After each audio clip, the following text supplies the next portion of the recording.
बाजार 10 से 12 में आपका स्वागत है। मैं हूं डिम्पी कालरा और हमेशा की तरह आज मैं फिर हाजिर हूं आपके सामने निफ्टी बैंक निफ्टी का एनालिसिस लेके, स्टॉक्स का एनालिसिस लेके। और आज नया हफ्ता है, 17 तारीख की इस बार वीकली एक्सपायरी हमको मिलेगी। आज 14 तारीख है, तो इस मोमेंटम के बीच में कैसे ट्रेड करना है, इस सब चीज़ों के बारे में हम आज फिर से बातचीत करेंगे। हेडलाइंस के साथ पहले करते हैं शुरुआत, एक एक करके हेडलाइंस देखते हैं, फिर निफ्टी बैंक निफ्टी के आउटलुक पे जाएंगे। आज सौम्यदीप भट्टाचार्य मेरे साथ होंगे, ब्रजेश जी होंगे, विवेक करवा इनफैक्ट, और विवेक मित्तल भी होंगे। और आज एक नए एनालिस्ट हैं IDBI कैपिटल के, सिद्धेश जैन, वो भी हमारे साथ आज ज्वाइन करेंगे और उनसे भी हम कुछ बेहतर स्टॉक्स पता करेंगे। क्या पहले हेडलाइंस, BHEL कंपनी के प्रॉफिट्स के नंबर आए, प्रॉफिट के तो लॉस के नंबर आए, और कंपनी ने कहा है कि हमारा जो लॉस है वो करीब करीब 900 करोड़ रुपए का हुआ है। ये पिछली बार 218 करोड़ का लॉस था। लॉस तो लॉस ही है, और लॉस बढ़ भी रहा है। रेवेन्यू भी इनका डिक्लाइन हुआ है, 4,500 करोड़ से घटकर सिर्फ 2,000 करोड़ रह गया। ठीक है, कोविड-19 का केस था, इनके पास भी सारी इंडस्ट्री शटडाउन थी, तो नुकसान आना पड़ गया। लेकिन अभी क्या होगा कि इनका सारा चैलेंज है कि पुरानी बैलेंस शीट पे वापस आ जाना। तो पुरानी बैलेंस शीट कौन सा प्रॉफिट की है, तो पुरानी बैलेंस शीट्स में कौन सा कि चांद तारे लगे हुए हैं, तो पुरानी बैलेंस शीट भी तो लॉस की ही है, 218 करोड़ की। तो एक नया सर्कल है। BHEL सरकार की पॉलिसी से, सरकार के किसी फैसले से ऊपर आ जाए तो आ जाए।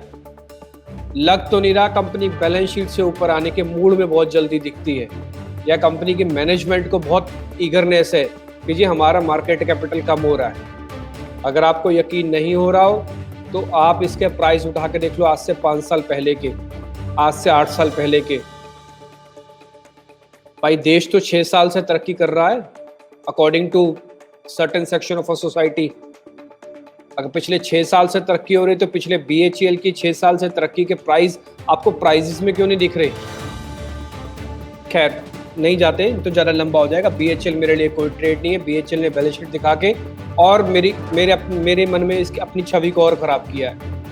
मैं BHEL को जब तक सरकार की कोई बड़ी पॉलिसीज इसके हक में आके खड़ी नहीं होगी तब तक तो मैं लूँगा ही नहीं।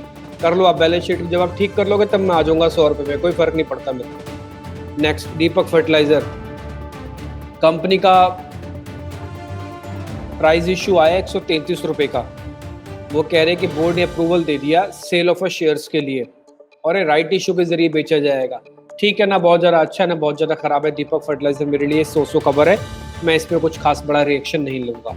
दूसरा, भारती एयरटेल, मूडीज़ ने कहा है कि हम इन्वेस्टर सर्विसेज को, जो भारती एयरटेल का है, उसकी रेटिंग को रिवाइज कर रहे हैं। ये कैसे कर रहे हैं? हम नेगेटिव से स्टेबल कर रहे हैं। अब आप ये समझ लेना कि आने वाले कम से कम 2 या 3 साल टेलीकॉम के लिए कम से कम ये सारी रेटिंग एजेंसीज कोई बहुत नेगेटिव खबर लेके नहीं आने वाली है, अनटिल एंड अनलेस जब तक कोई लड़ाई ना हो जाए, कोई सरकार की पॉलिसीज में खबर ना आ जाए।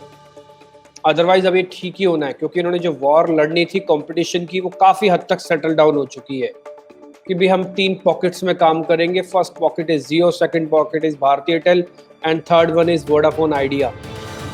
ब्रैकेट बन चुके, तीनों का अपना अपना एरिया आ चुका है, डिफाइन हो चुका है। AGR वाला मैटर सॉर्ट आउट हो चुका है। तो कम से कम मेरे को नहीं लगता 1 से 2 साल के लिए कोई नेगेटिव खबर अब रेटिंग एजेंसीज लेके आएगी। क्या इस खबर से मेरे को भारती एयरटेल को ले लेना चाहिए? नहीं, मैं भारती एयरटेल अब सो कॉल्ड सिर्फ बैलेंस शीट के बेसिस पर ही लूँगा। अब मैं किसी की रेटिंग बढ़ाने या घटाने से नहीं लूँगा। नेक्स्ट, UPL, ये सारे स्टॉक्स आप वही स्टॉक्स देख रहे होंगे जिसके बारे में कहीं ना कोई चर्चा की हुई है कुछ ना कुछ दिन पहले। जैसे UPL हम पिछले 2-3 दिन से कह रहे हैं, पता नहीं ऐसा क्या हो रहा है, इसके साथ कुछ ना कुछ खबर आएगी। खबर आई, LIC ने अपनी इसमें हिस्सेदारी को बढ़ा दिया, 5% से 7% स्टेक कर दिया। एथिकली देखा जाए तो करीब करीब 40% स्टेक को इंक्रीज किया है इन्होंने UPL के अंदर, जो पुरानी होल्डिंग इनके पास थी। फर्टिलाइजर की कंपनी है, बेहतर बड़ी कंपनी है, देश की क्या इंटरनेशनल लेवल पे भी करीब 50 से ज़्यादा देशों के साथ इनके करार हैं। ठीक है, खबर अच्छी है। UPL को पॉजिटिव नोट पे देखा जा सकता है। सब कुछ चार्ट के हिसाब से डिसाइड होगा, प्राइस के हिसाब से होगा, मैं लूँगा नहीं लूँगा, बट हाँ खबर बहुत अच्छी है, पॉजिटिव खबर है। एक और खबर जो शायद थोड़ी नेगेटिव है, कोविड-19 के हिसाब से बता देता हूँ।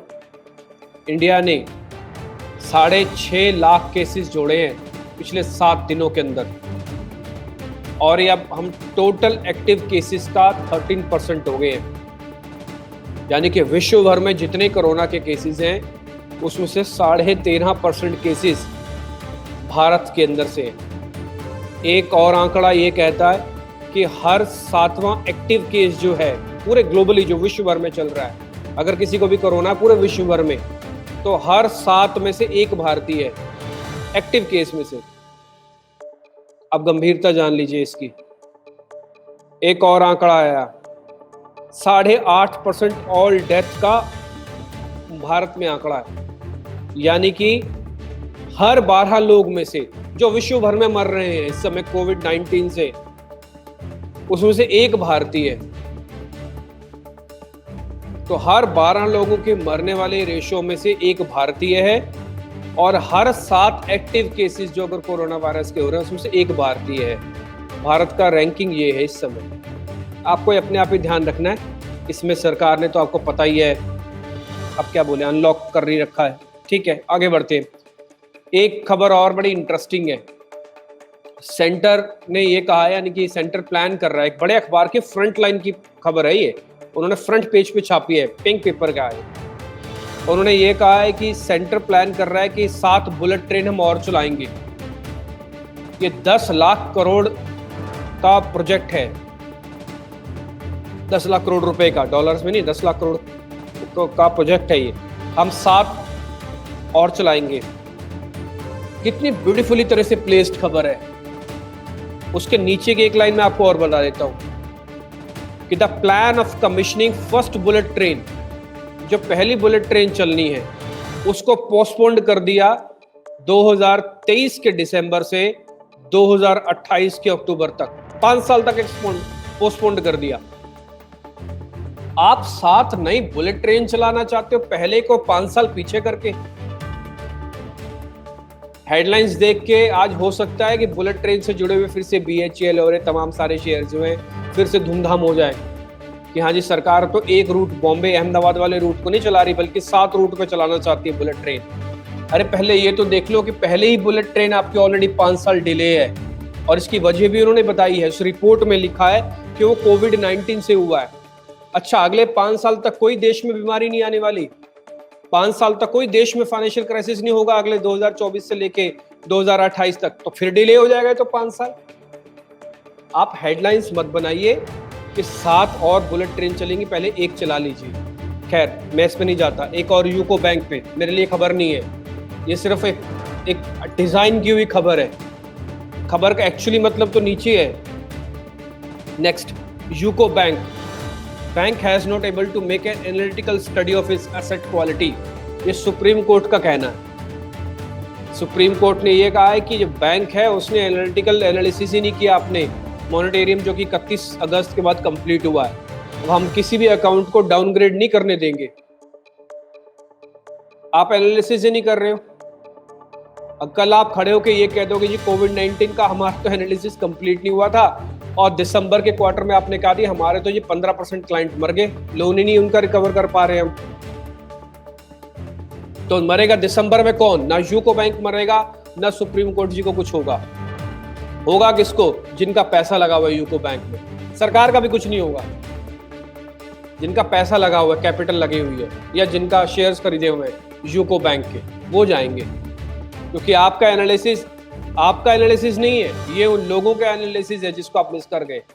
आप उनको बता ही नहीं पा रहे हो कि कोविड-19 की हमारी यथास्थिति क्या है। खैर, एनी हाउ, आज सारी खबरें कुछ ऐसी हैं जिस पे ऐसा सवाल या निशान खड़ा किया जा सकता है कि बस उनकी अगर मैनेजमेंट को बिठा के पूछ लेना यूको बैंक की कि भाई साहब आपको क्या दिक्कत है, आपके पास स्टाफ नहीं है क्या, तो आप आउटसोर्स कर लो। आप ना हर खबर को एनालिसिस से देखना सीख जाओ। खबर है, खबर के अंदर की तह क्या है, ये हम जैसे लोग समय लेके जितनी अपनी फैसिलिटीज है उतनी फैसिलिटीज हम आपको बता रहे हैं। बहुत सारे लोग आपको ऐसा नहीं बताएंगे। मैं आज बता रहा हूँ, आज कई ये जो हेडलाइंस है, कई लोगों के हेडलाइंस दूसरे तरीके की हेडलाइंस लिखी होती है। देश में चलेंगी 7 नई बुलेट ट्रेन और, अरे पहली बुलेट ट्रेन ही पोस्टपोन्ड है 5 साल। खैर, जरा निफ्टी पे आ जाते हैं। मेरे को कई लोग समझाते हैं कि आप सरकार के खिलाफ मत बोलिए, कई लोग मेरे से कहते हैं कि आप कंपनी के खिलाफ मत बोलिए, आप ट्रोल हो सकते हैं। कई लोग मेरे को समझाते हैं, मेरे हितैषी है वो। मैं सरकार के खिलाफ नहीं बोल रहा, मैं इस खबर के खिलाफ बोल रहा हूँ। सरकार चाहे तो ठीक कर दे, हम तो, मेरे को क्या खुशी नहीं होगी कि हमारे देश में 7 मेट्रो बुलेट ट्रेन चलेंगी। लेकिन मेरा ये कहना है कि जो इन्वेस्टर है, जो ट्रेडर है, जो इन खबरों के साथ सरोकार ताल्लुकात रखता है, उसको कंप्लीट एनालिसिस होना चाहिए उसके पास। खैर, नेक्स्ट आते हैं। जरा मैं शेयर अपनी स्क्रीन कर देता हूँ, जल्दी से मैं आपको निफ्टी के बारे में बता देता हूँ। मैं कोई सरकार वकार के खिलाफ नहीं हूँ, बस मैं सिर्फ ये कह रहा हूँ जो खबर है उसको खबर उसकी तह तक जान लो, उसकी क्या है। एक हमारे मित्र है, वो क्या छपा क्या छिपाया करके एक सेगमेंट चलता है उनका, कुछ वैसा ही आप हमारा भी समझ लो। आप क्या छपा क्या छिपाया करके। निफ्टी पे आ जाते हैं। निफ्टी ने 550 आज पार नहीं किया, 550 टच कर दिया। ये एनालिसिस तो हम कई दिनों से आपके सामने कर ही रहे हैं कि जब तक हमारा 150 नहीं टूटेगा, मैं गंभीर अवस्था में नहीं हूं। मैं 325 देखूंगा, 325 भी देखा। मैंने इस पूरे वीक की एक्सपायरी को अपर एंड पे भी क्लोज आते हुए देखा। ये रही आपकी एक्सपायरी का लोअर एंड, यानी कि 7 तारीख को पिछला हफ्ता शुरू हुआ था, सोमवार था, और जब आप आज कंप्लीट कर रहे हो, आज है 14 तारीख, उससे ठीक पहले 11 तारीख को आप हाई पे कंप्लीट करके गए हो। यानी कि इस पूरा वीक के अंदर भी निफ्टी ने किसी तरह का कोई डैमेज नहीं किया। 150 को बचाया, 350 को रीगेन किया। तो स्वाभाविक सी बात है, आपके 2 बड़े सपोर्ट लेवल को उसने बचा लिया था, 11,150 और 350। तो 550 आना ही था, 550 आ गया। लेकिन 550 आ तो गया, 550 रेजिस्टेंस भी है। ये मैंने आज से ड्रॉ नहीं किया। अगर आप हमारे YouTube पर पुराने वीडियोस भी उठा के देखोगे, ये एक्चुअल ड्राइंग आपको 2-3 दिन से मिल जाएगी, पुरानी भी। ये पहले से ही ड्रॉन फिगर है।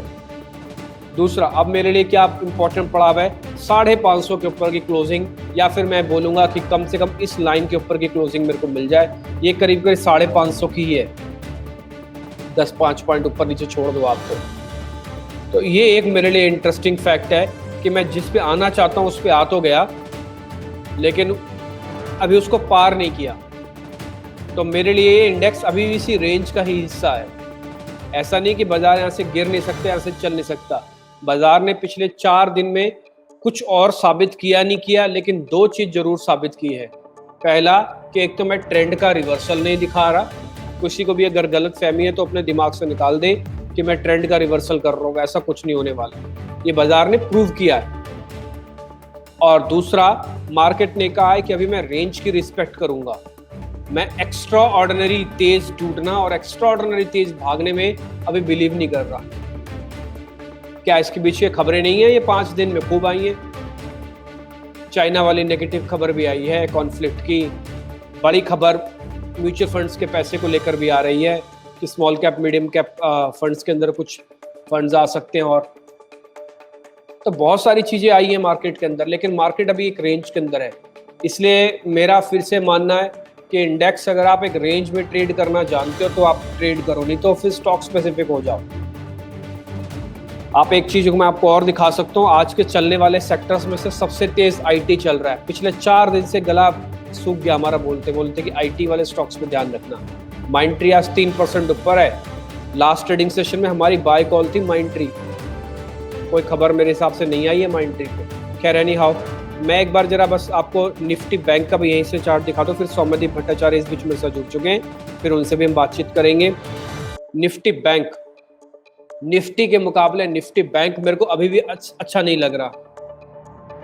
निफ्टी ने क्या किया कि 150 से लेके 550 तक की जर्नी पूरी कर ली फिर से, यानी कि 450 से 400 पॉइंट की रिकवरी दिखाई। बैंक निफ्टी में आपको कहीं रिकवरी के सिग्नल दिख रहे हैं? आप खुद ही देख लीजिए, आपके सामने चार्ट है। अगर आप निफ्टी और बैंक निफ्टी को रख देंगे तो आपको साफ डिफरेंशिएशन दिखेगा कि due to Reliance, due to some other stock जो कि बैंक निफ्टी का हिस्सा नहीं है, उस वक्त से निफ्टी चला, उसने संभाला, साफ दिख रहा है। तो बैंक निफ्टी लेगार्ड है, ये चलने में भी टूटने में भी था और अभी भी है। ये पुल बैक में भी लेगार्ड है और एक्सट्रीम लेगार्ड है, बहुत पीछे है। अगर अभी आपने निफ्टी का चार्ट गंभीरता से देखा होगा, आप बैंक निफ्टी को भी इसी तरह से देखिएगा। हमने 200 दिन के एवरेज को ब्रेक नहीं किया, अभी भी उसी के इर्द गिर्द चल रहे हैं, लेकिन हम 100 दिन के एवरेज को भी पार नहीं कर पा रहे हैं। मैं एक बार जरा मैं आपको आवरली कर देता हूँ ताकि थोड़ा आपको और क्लियर हो जाएगा। ये देखिए, हम 200 दिन के एवरेज के इर्द गिर्द घूम रहे हैं, कभी टच करते हैं, कभी थोड़ा सा ऊपर आते हैं, कभी थोड़ा सा नीचे आते हैं, और 20, 30, 40, 100 पॉइंट तक का मूवमेंट है उसके इर्द गिर्द का। यानी कि हम 200 पॉइंट से 200 दिन की मूविंग एवरेज से बहुत ज्यादा नीचे तो नहीं जा रहे हैं, लेकिन 100 दिन को पार करके, जिसको हम कहते हैं ना first sign of a recovery, आपको बैंक निफ्टी दिखाने लग जाए, वो थोड़ा एब्सेंट है। ये 22,862 को जब तक पार नहीं कर रहा तब तक एब्सेंट ही माना जाएगा। अभी क्या करना चाहिए? निफ्टी को मेरे को लग रहा है 550 तभी पार करेगा जब बैंक निफ्टी का डिसाइसिव मूव कम से कम 100 दिन के एवरेज का ऊपर आ जाना चाहिए आवरली चार्ट पर। नहीं तो निफ्टी को भी आप रेंज में मान के चलो। तो सर फिर आप क्या ट्रेड करोगे? मेरा बायसनेस निफ्टी को लेकर थोड़ा ज्यादा है, अगर मैं पॉजिटिव सोचता हूं तो। बैंक निफ्टी को लेकर कम है। हाँ, बैंक निफ्टी जैसे आज एसबीआई ऊपर है, लेकिन एसबीआई की अपनी वेटेज सरकारी बैंकों में कम है, तो थोड़ा बहुत अगर बैंक निफ्टी ठीक हो जाए तो शायद मैं मार्केट में अपना पॉजिटिव व्यू लगा के चलूं। तो अभी मेरे को क्या करना चाहिए? मैं शायद कुछ कॉल पुट्स में देखूंगा कोई ट्रेड, हो सकता है मैं ना भी देखूं। तो मेरे लिए अभी कोई ट्रेड नहीं है। मैं आज 10:26 पे निफ्टी पे कोई ट्रेड नहीं ले सकता। आगे देखूंगा, अगर मौका मिलेगा तो मैं आपके सामने शेयर कर दूंगा। जल्दी से मैं बस एक छोड़ दीजिए ऑप्शंस, क्या देखना, नहीं तो देख ही लो फिर। नहीं तो मेरे को हमेशा से मिस वाला फीलिंग रहेगा कि मैं आपको ऑप्शंस नहीं दिखा पाया। बस सौम्य सर, बस मैं आपके पास अभी आ रहा हूँ। मैं एक्चुअली थोड़ा सा लेट हो गया हूँ, बस मैं आपके पास अभी पहुँच रहा हूँ। ये ऑप्शंस की चेन आपकी स्क्रीन पर है। ये 17 तारीख की डेरिवेटिव एक्सपायरी है। मैं 11,500 से शुरू कर रहा हूँ, जिसके इर्द गिर्द हम घूम रहे हैं। इसको थोड़ा बड़ा कर सकते हैं आप। 11,500 वाली कॉल के अंदर क्या हो रहा है कि 11,500 की कॉल और उसके नीचे की जितनी कॉल्स हैं, 11, 450, 400, इनफैक्ट 350 से लेकर 300 तक की जितनी भी कॉल्स हैं, सब के अंदर कॉल शॉर्ट कवरिंग हो रही है। यानी कि जिन्होंने मंदी खेल रखी थी वो बाहर जा रहे हैं। उन सबका एक कॉन्फिडेंस धीरे धीरे कम हो रहा है कि बाजार अभी यहाँ से फिसल जाएगा। क्यों? उन्होंने खुद से देख लिया अपने आप को सपोर्ट लेते हुए बाजार को, तो इसलिए मंदी वाले बाहर निकल रहे हैं। इससे मंदी वाले बाहर निकलने का अच्छा साइन होता है। वैसे तो कॉल बाइंग आए तो एक्सट्रीम अच्छा है, बट कॉल राइटर्स भी सिस्टम से बाहर निकल रहे हैं, तो ये प्रोबेबिलिटी धीरे धीरे कम होती जा रही है कि बाजार तेजी से स्लाइड करेगा। ये 11,300 से 11,500 वाली कॉल सब में है, लेकिन जैसे हम 500 के ऊपर आते हैं, 550, 600, 700 वाली कॉल्स के अंदर, यहाँ पे क्या हो रहा है? यहाँ पे प्रीमियम हल्का सा एडिशन है। एक तो प्रीमियम का एडिशन कम है, एक्सरसाइज प्राइस कम है, इंटरेस्ट कम है, लोगों का रुझान नहीं है ज्यादा, लोगों को प्यार नहीं है इन कॉल से, 11,600, 700 वाली कॉल से। वो एक्चुअली देखना चाहते हैं कि 11,550 हम पार करते कि नहीं करते। बिल्डअप ठीक है, थोड़ा जो ओपन इंटरेस्ट है वो ठीक है, but exercise price, comparatively gain वो थोड़ा कम है। अभी बाजार ठहर जाएगा ना 20 पॉइंट, इनके जो आपको प्रीमियम दिख रहे हैं ना, जैसे 11,600 के ऊपर अभी 10 रुपए बढ़ते हुए दिख रहे हैं, 700 वाली कॉल में 2 रुपया, ये सब गुम हो जाएगा, ये सब गुम हो जाएगा। थोड़ा सा बाजार 20-30 पॉइंट भी आ जाएगा नीचे तो टूटेगा वूटेगा कुछ नहीं, सिर्फ 20-30 पॉइंट ही आ जाए। इसको कहते हैं लैक ऑफ इंटरेस्ट। अभी बाजार थोड़ा सा रेंज में रहना चाहता है, इसलिए मैं सभी एनालिस्ट की रिस्पेक्ट करते हुए ये कह सकता हूँ कि इंडेक्स को धीरे धीरे हमको भूल लेना चाहिए।